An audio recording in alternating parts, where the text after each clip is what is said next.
Selamat Jumat Agung. Salam sekali lagi kiri kanan saudara. Selamat Jumat Agung, Tuhan Yesus memberkatimu. Haleluya. Haleluya. Adakah saudara sehat-sehat hari ini? Adakah saudara sukacita hari ini?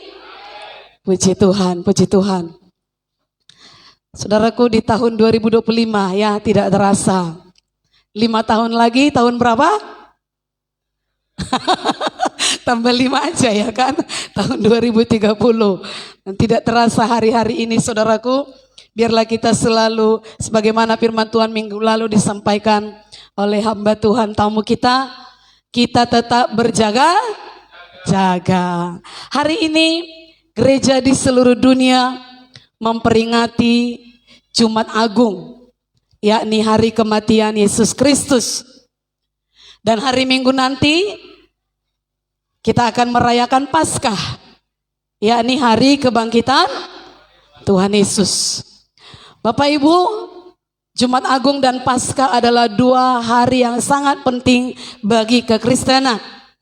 Mengapa? Karena itu menjadi puncak proklamasi iman Kristen, bahwa Tuhan kita adalah Tuhan yang memang mati, namun juga Tuhan yang bangkit mengalahkan kematian. 4 Injil mencatat secara luas, panjang, lebar, detail untuk momen penyalipan dan kebangkitan Kristus. Matius, Markus, Lukas, Yohanes mencatatnya dengan sangat lengkap. Mereka saling melengkapi. Jadi Jumat Agung adalah hari yang istimewa. Katakan kiri kanan saudara, hari ini hari istimewa. Kalau yang kita tahu kan hari Jumat itu hari saudara kita. Tetapi khusus Jumat Agung beda. Tidak biasanya orang Kristen beribadah pada hari Jumat. Jadi kalau ada yang bertanya atau anak cucu kita kelak bertanya, mengapa Jumat Agung lain dari Jumat-Jumat yang biasa? Jawabannya, karena pada hari Jumat Agung Yesus Kristus mati menebus dosa kita. Ia disalibkan dan menyerahkan nyawanya sebagai tebusan bagi kita yang percaya. Istilah agung ini merujuk pada makna yang mendalam dan pentingnya peristiwa tersebut dalam iman Kristen.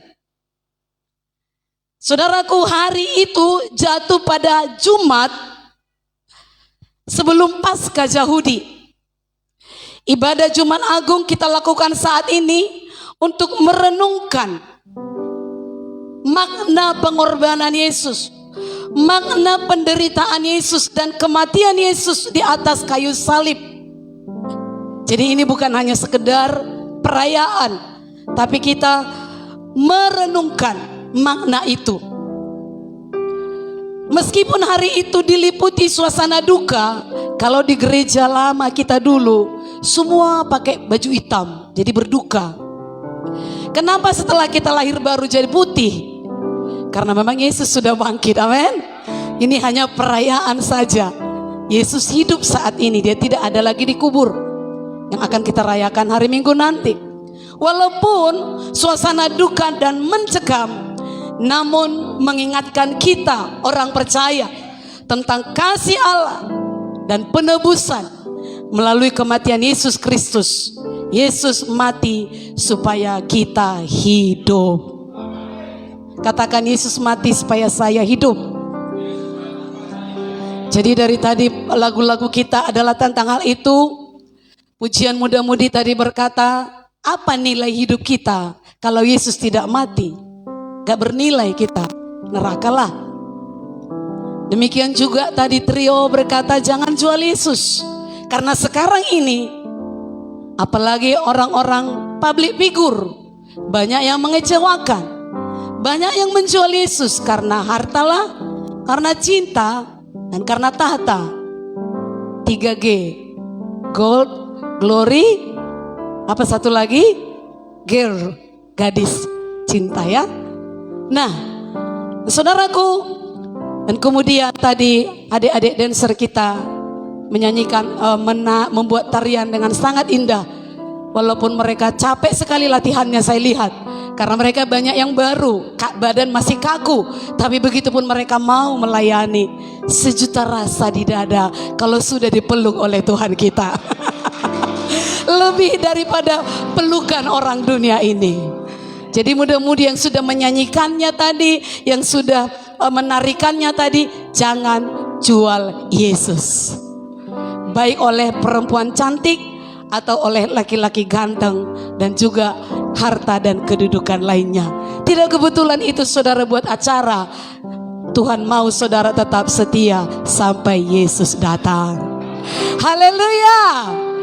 Dan hari Minggu nanti, hari kebangkitan, kita bersuka cita. Adik-adik dancer lainnya akan menari hip hop bagi kita. Karena Yesus sudah bangkit, kita bersuka cita.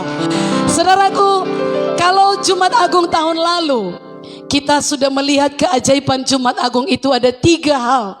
Di mana dikatakan dari jam 12 sampai jam 3 sore. Kegelapan meliputi seluruh daerah itu. Itu keajaiban pertama. Kalau tanpa Yesus hidup ini gelap. Dan keajaiban kedua kita sudah belajar. Di mana tabir bait suci itu terbelah. Keajaiban yang kedua, semua orang yang percaya, yang menerima Dia, bisa langsung bersekutu dengan Bapa di sorga. Tidak ada lagi penghalang. Keajaiban ketiga kita sudah belajar. Kepala pasukan penyaliban Yesus itu mengaku Dia ini orang benar. Sejahat apapun manusia, kalau sudah melihat kedahsyatan keajaiban Yesus, pasti bertekuk lutut. Amin. Dan hari ini di Jumat Agung kali ini kita belajar keajaiban dari kata-kata Tuhan Yesus di kayu salib. Yang pertama kita lihat, Yesus berkata, "Iya Bapa, ampunilah mereka." Dalam Lukas 23 ayat 34, Yesus berkata, "Iya Bapa, ampunilah mereka, sebab mereka tidak tahu apa yang mereka perbuat." Para imam, ahli Taurat, orang Farisi memaksa Pilatus menyalibkan Yesus karena Yesus mengaku adalah Mesias. Mereka menuduh Yesus melanggar Taurat. Pilatus menyalibkan Yesus karena terpaksa. Sesungguhnya dia melihat gak ada kesalahan Yesus. Tetapi orang Yahudi menuduh Pilatus musuh kaisar. Itu sebabnya Pilatus mencuci tangan. Aku tidak berdosa dalam hal ini. Dia mencuci tangannya, tanda tak bersalah. Tetapi apapun motivasi mereka, karena kebenciankah, iri hatikah, kelicikankah, kejahatan dan segala macam dosa yang mereka buat, sehingga menyalibkan Yesus yang tidak berdosa. Kematian Yesus telah membuka jalan bagi manusia untuk mendapat pengampunan dari Tuhan. Saudaraku, pada ucapan pertama ini Yesus mengajarkan bahwa prinsip pengampunan sangat penting. Amin. Prinsip pengampunan adalah mengasihi musuh, mendoakan dan mengharapkan mereka bertobat, mengampuni dosanya, bukan berarti membiarkan dia berdosa terus. Ucapan pengampunan yang diucapkan oleh Yesus ini ialah bukan supaya orang-orang diampuni tanpa pertobatan, tetapi supaya orang berdosa itu, orang bersalah itu diampuni melalui pertobatan. Nah, sebagai pengikut Yesus, saya dan saudara, kita seharusnya dapat mengampuni karena itu memang perintah Tuhan. Mari kita baca Matius 6 ayat 14 sampai 15. Matius 6 ayat 14 sampai 15. Sama-sama kita baca 1, 2, 3 ya.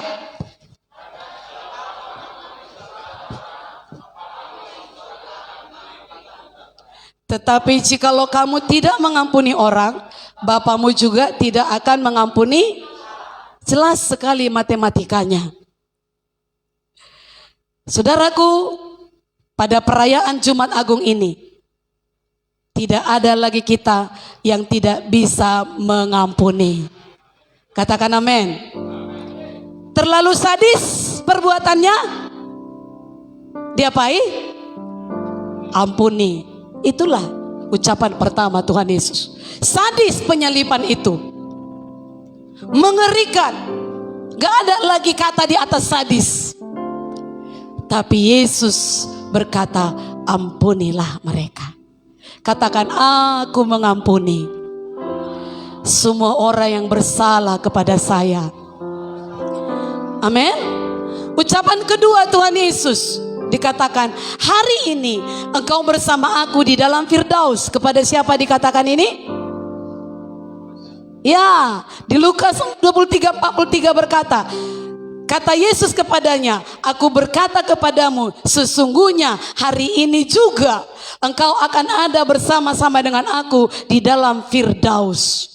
Ini diucapkan Yesus kepada salah satu penjahat yang disalib bersama dia. Kalau ini beda, Yesus disalib tanpa kejahatan, tapi ini disalib memang karena dia jahat, pendosa paling berat, dibenci dan sampah masyarakat.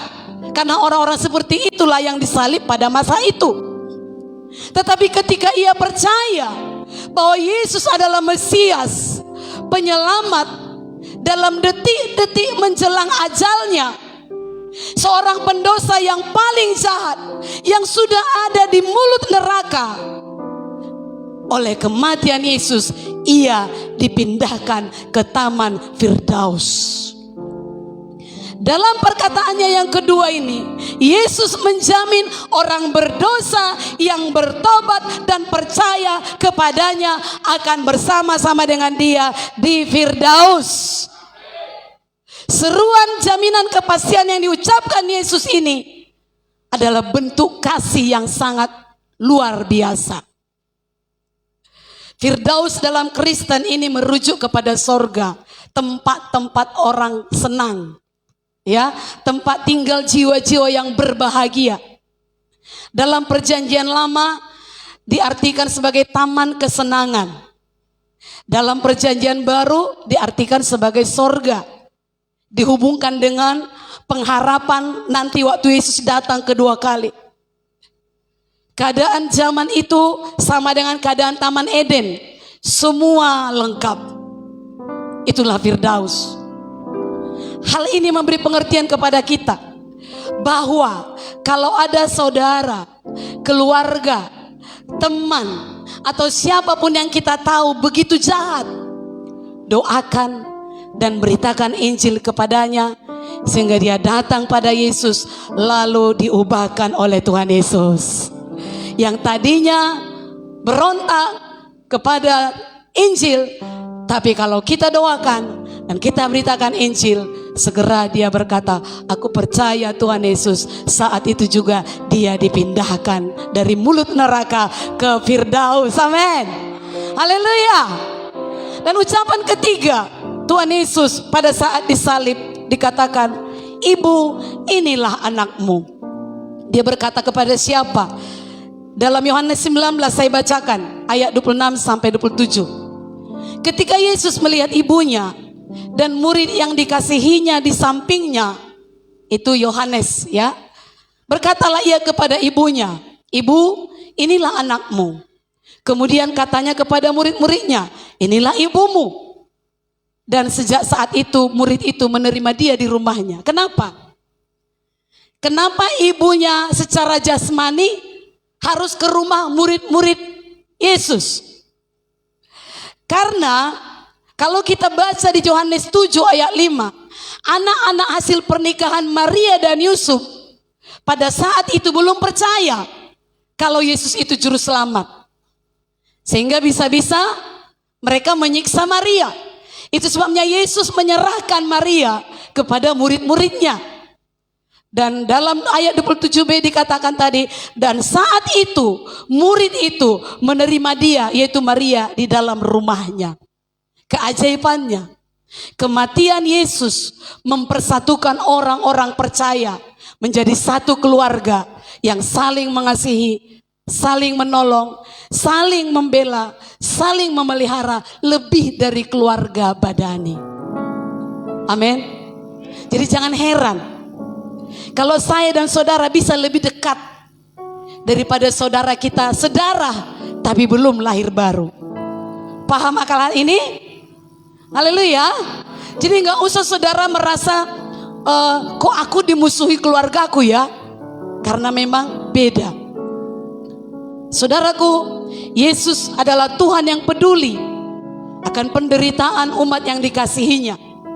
Dan orang-orang yang mengasihi Tuhan Yesus memiliki tanggung jawab untuk melakukan perintahnya dalam hal saling memperhatikan sesama anggota keluarga Allah. Jadi pada perayaan Jumat Agung ini, biarlah kita sebagai keluarga Allah, kalau satu keluarga badani saudara sudah keluarga Allah, puji Tuhan, kemudian meningkat keluarga Allah di live group, dan kemudian keluarga Allah secara gereja lokal, dan lebih jauh lagi keluarga Allah secara universal. Kemanapun kita pergi, ke Jepang kah, ke Malaysia kah, ke Arab kah, ke Israel kah, sepanjang di situ ada orang percaya pada Yesus, dia adalah keluarga kita. Haleluya. Saudaraku, hendaklah kamu saling menolong, kata firman Tuhan, terlebih saudara seiman. Dan ucapan selanjutnya yang diucapkan Yesus di salib yang keempat adalah Eli, Eli, lama sabachthani. Kita baca Matius 27 ayat 46. Matius 27 ayat 46. Memang tidak ada warta hari ini ya, biasa hanya hari Minggu kita buat warta. Matius 27 46 sama-sama 1 2 3. Kira-kira jam 3 berserulah Yesus dengan suara nyaring, Eli, Eli, lama sabachthani. Artinya, Allahku, Allahku, mengapa kau meninggalkan aku? Mengapa Yesus berseru dengan suara yang keras seperti itu kepada Bapa di sorga? Inilah banyak menjadi bahan ejekan apologet saudara kita yang lain. Saudaraku, sebab pada waktu itu yang disalibkan itu adalah kemanusiaan Yesus. Yesus tergantung di atas kayu salib, dan semua dosa manusia yang ada di muka bumi ini ditimpakan kepadanya, ditanggungkan di atas diri Yesus. Dan Bapa yang benar itu, yang mulia itu, yang suci itu tidak bisa kompromi dengan dosa. Itu sebabnya Bapa memalingkan wajahnya dari Yesus yang sedang menderita menanggung dosa manusia, saya dan saudara. Dan Yesus pun mengungkapkan perasaannya kepada Bapa di sorga. Kenapa kau tinggalkan aku? Ini adalah ungkapan penderitaan Yesus yang telah menggantikan penderitaan manusia. Karena memang kita kalau dalam dosa gak bisa dekat dengan Bapa. Ungkapan bahwa Yesus telah mengalami semua kesedihan, kehancuran dan penderitaan kita. Yesus rela menjadi kutuk agar kita bebas dari kutuk, kita beroleh anugerah keselamatan. Yesus mati supaya kita dapat memperoleh kehidupan yang kekal. Yesus menggantikan posisi kita orang berdosa di hadapan Allah. Itu sebabnya di Jumat Agung ini, mari kita meresponi kasih Yesus ini dengan sungguh-sungguh mengikut Dia. Jangan tukar, jangan jual oleh 3 perkara terutama dikatakan tadi. Oleh harta, oleh tahta, dan oleh cinta. Haleluya. Haleluya. Goncang kiri kanan saudara, jangan jual Yesus. Amin. Ucapan selanjutnya yang kelima, ada 7 ucapannya ya. Ucapan selanjutnya, aku haus, kata Yesus. Yohanes 19 ayat 28. Sesudah itu, karena Yesus tahu bahwa segala sesuatu telah selesai, berkatalah ia, supaya genaplah yang ada tertulis dalam kitab suci, aku haus. Saudaraku, semua yang dinyatakan Yesus ini adalah penggenapan kitab suci. Dikatakan supaya genaplah apa yang tertulis, karena memang itu sudah tertulis dalam nubuatan. Mazmur 69 ayat 21 berkata begini, bahkan mereka memberi aku makan racun, dan pada waktu aku haus, mereka memberi aku minum anggur asap. Ketika Yesus berkata aku haus, tentara Romawi memberi Yesus anggur asap, yaitu minuman yang biasa disediakan bagi para terhukum saat proses penyalipan. Rasa haus Yesus ini menunjukkan dia benar-benar 100% manusia. Tapi secara ketuhanannya dia adalah sumber air hidup. Tapi bayangkan, dia rela menderita kehausan agar dapat menyelamatkan orang yang datang kepadanya. Amin.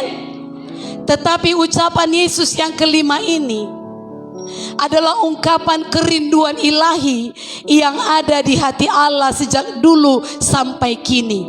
Coba kita baca Yesaya 5 ayat 1 sampai 2. Ini diumpamakan bangsa Israel ya. Kita baca ayat 1 sampai 2, 1, 2, 3.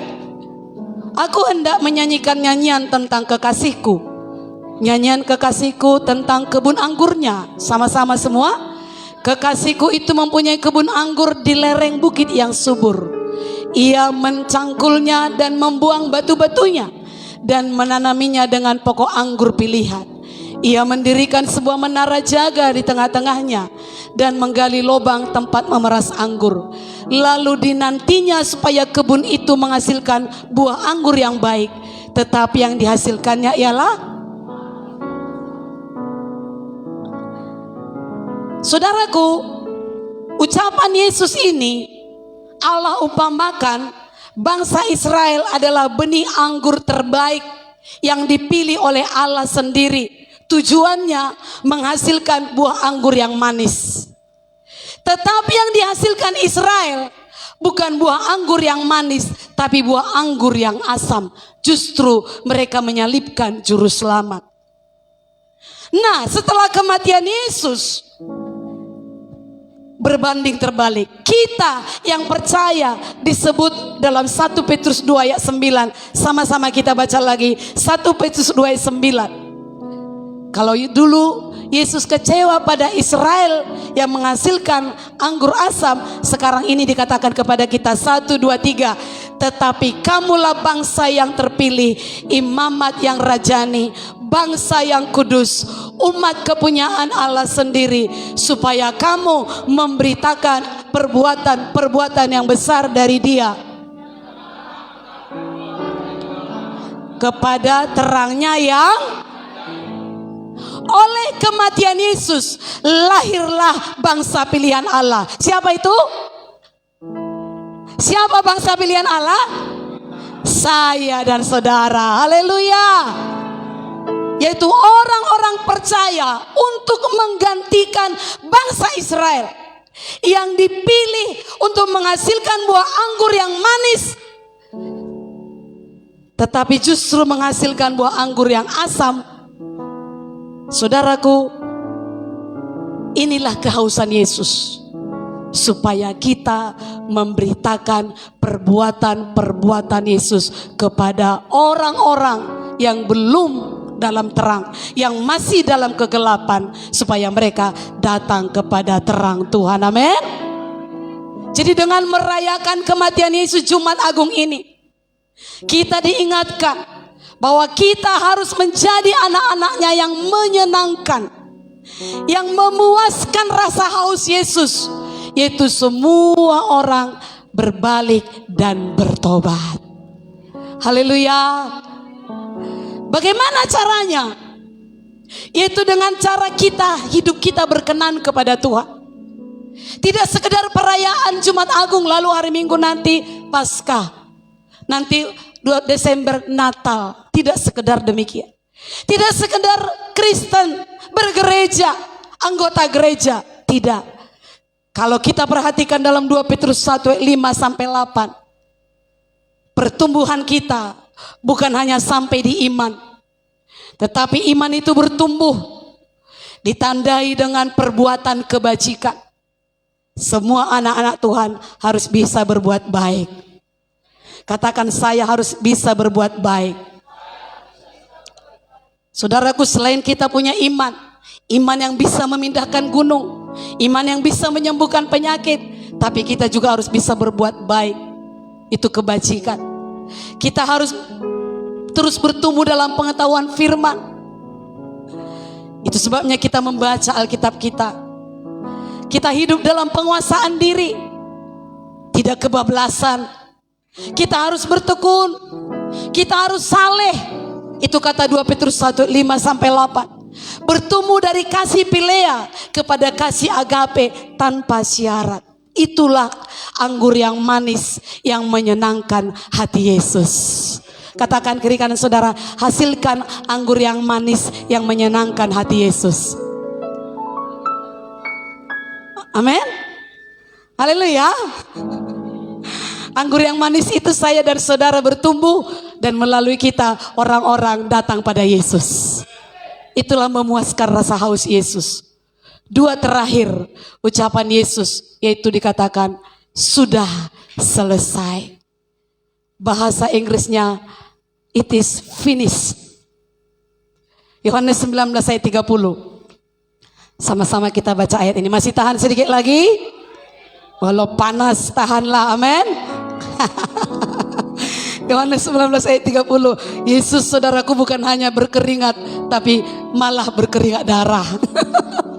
Ingatlah itu ya. Sama-sama 1, 2, 3. Salah itu pasal 19. Saya pun heran kok jadi lain. 1, 2, 3. Sesudah Yesus meminum anggur asam itu, berkatalah ia, sudah selesai. Lalu ia menundukkan kepalanya dan menyerahkan nyawanya. Ucapan ini bukanlah teriakan kekalahan, melainkan teriakan kemenangan. Kenapa? Ketaatannya kepada kehendak Bapa hingga akhir hidupnya menandakan kasihnya yang begitu besar bagi manusia. Dia taat sampai mati. Ucapan Yesus ini memiliki arti yang sangat menentukan dan sangat luar biasa dahsyatnya. Oleh kematian Yesus di kayu salib, dia selesai membuka jalan keselamatan bagi semua manusia. Gak ada jalan lain. Kisah Para Rasul 4 ayat 12 menuliskan, di bawah kolong langit ini tidak ada nama lain yang diberikan kepadanya untuk menyelamatkan manusia. Hanya nama, selesai. Gak ada lagi yang lain jalan. Saudaraku, setiap orang yang percaya kepadanya, termasuk orang paling jahat yang disalib bersama Yesus yang nyaris binasa, selamat karena percaya di ujung ajalnya. Tapi kita yang ada di sini jangan nunggu ajal baru bertobat. Amin. Ini bagi orang-orang yang tidak punya kesempatan lagi lah. Saya dan saudara yang perlu adalah bertumbuh. Amin. Haleluya. Kata sudah selesai yang Yesus ucapkan ini dalam bahasa Yunaninya tetelestai. Diterjemahkan sudah selesai. Tadi saya katakan bahasa Inggrisnya King James, it is finished. Kata kerjanya teleo, artinya sudah mencapai tujuan akhir, menyelesaikan dengan tuntas, sempurna. Amin. Gak ada lagi korban lain. Gak perlu lagi saudara potong lembu untuk menebus dosa. Sudah selesai. Tetelestai menyatakan akhir dari pengorbanan Yesus. Penebusan dosa telah selesai. Penggenapan kitab suci sudah digenapi. Tetelestai menunjukkan tindakan yang telah diselesaikan di masa lalu, dan hasilnya berdampak sampai masa kini dan sampai yang akan datang. Seberapa orang yang datang kepada Yesus, selesai ditanggungnya. Tetelestai mengandung makna bahwa Yesus telah melunaskan dosa dan pelanggaran kita.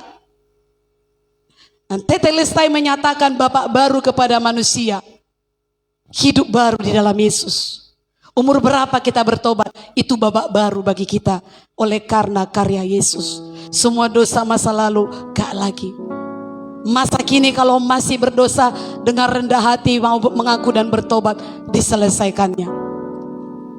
Tetelestai mengandung dasar jaminan orang percaya. Itu sebabnya saya dan saudara bersukacitalah. Bukan sombong, amin. 1 Yohanes 5:11, 12 sampai 13. Kalau kita sudah memiliki Yesus, kita memiliki sorga.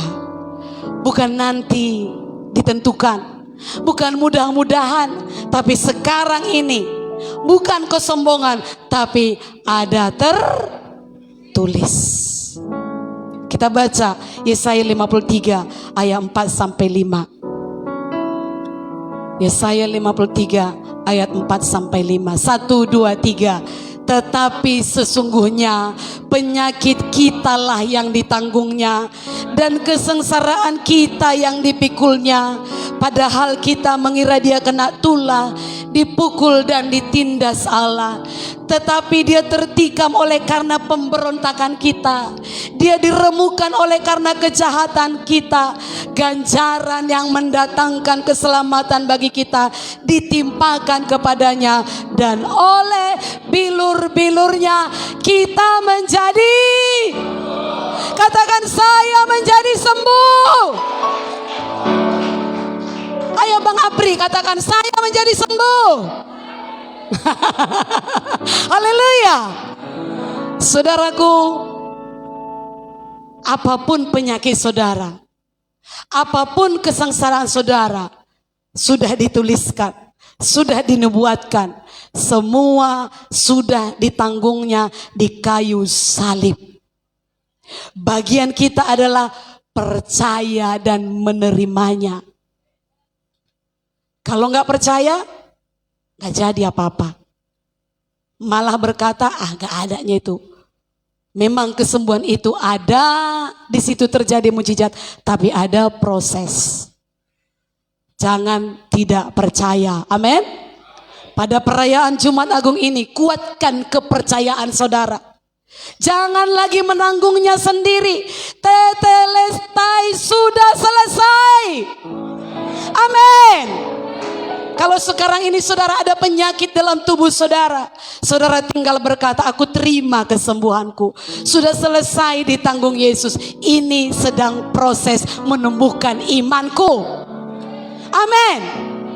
Jangan jual Yesus dan pergi ke dukun. Jangan jual Yesus dan saudara lakukan hal-hal yang tidak diinginkannya.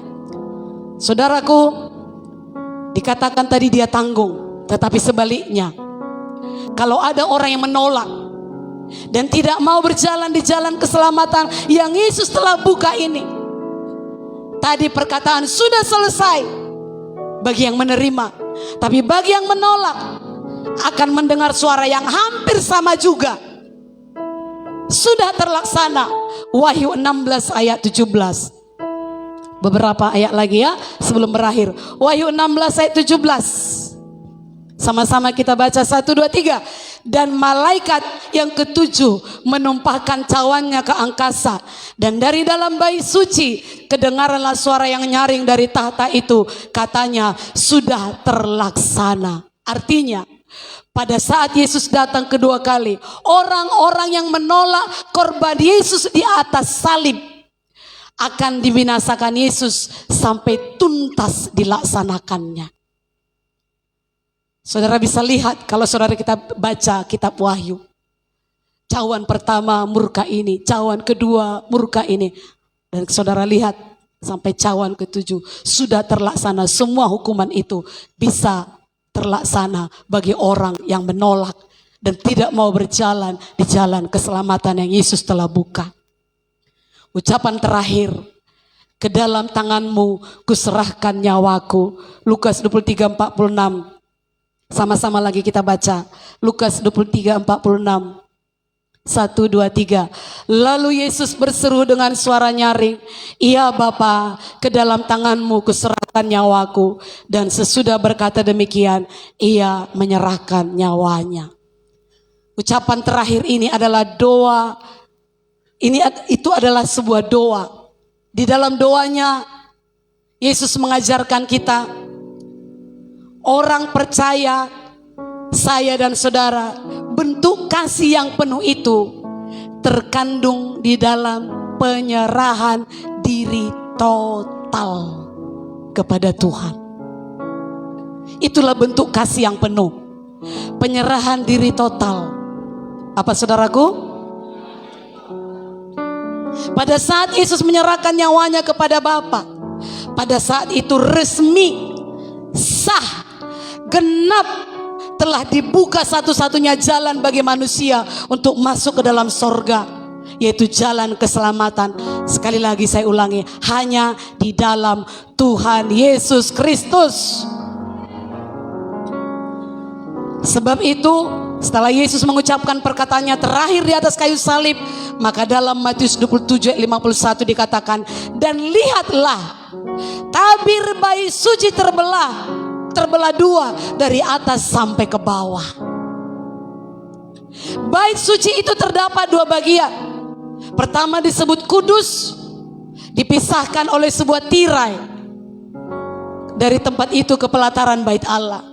Sedangkan tempat kedua itu disebut tempat maha kudus, dipisahkan dengan tempat yang pertama dan dengan sebuah tirai yang lain. Tempat maha kudus itu hanya dapat dimasuki oleh imam kepala sekali setahun. Dan kedua jenis tirai ini terbelah pada saat Yesus menyerahkan nyawanya.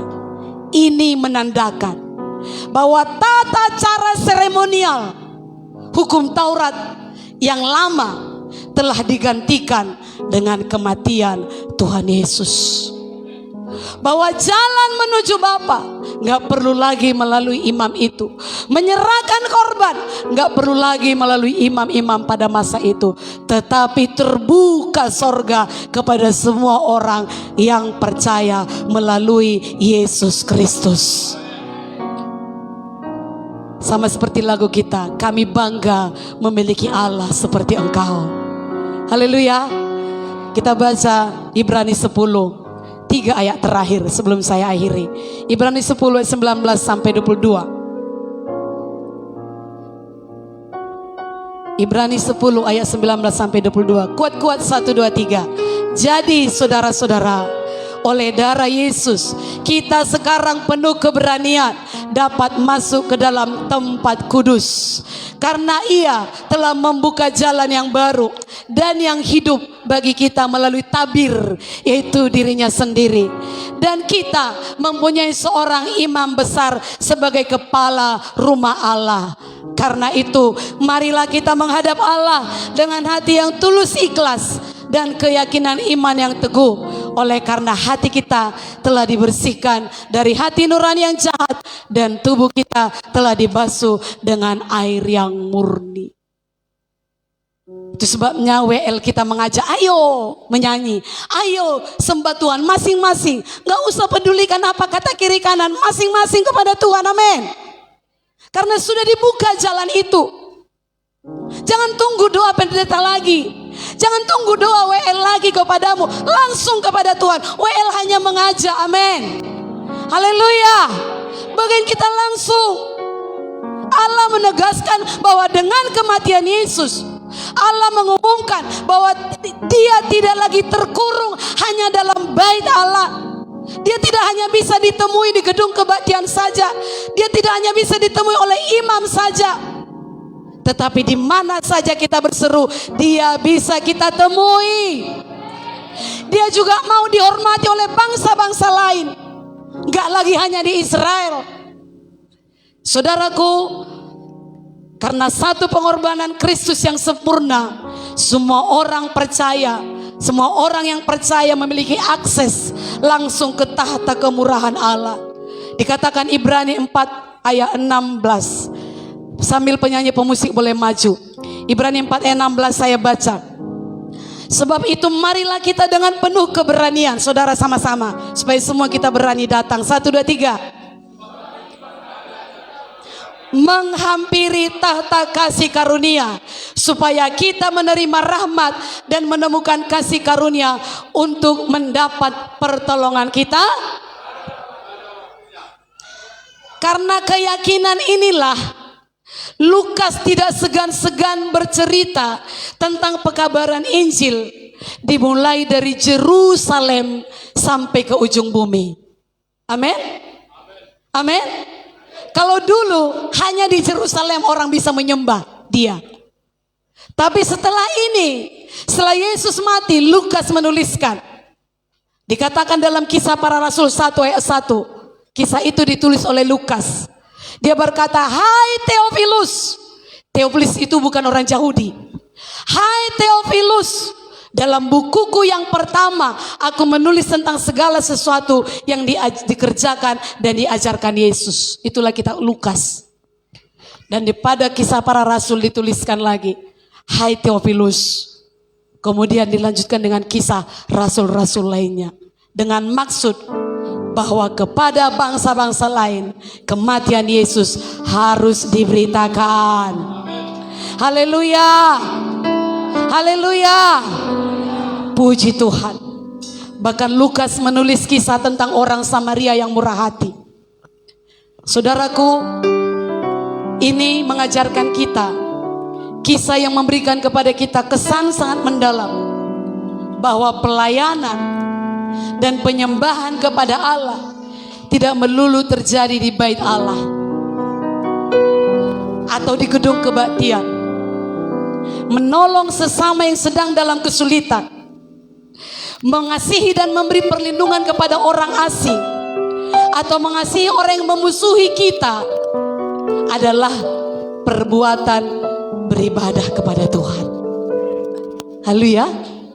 Itulah maksudnya tabir bait suci itu terbelah, gak terkukung lagi.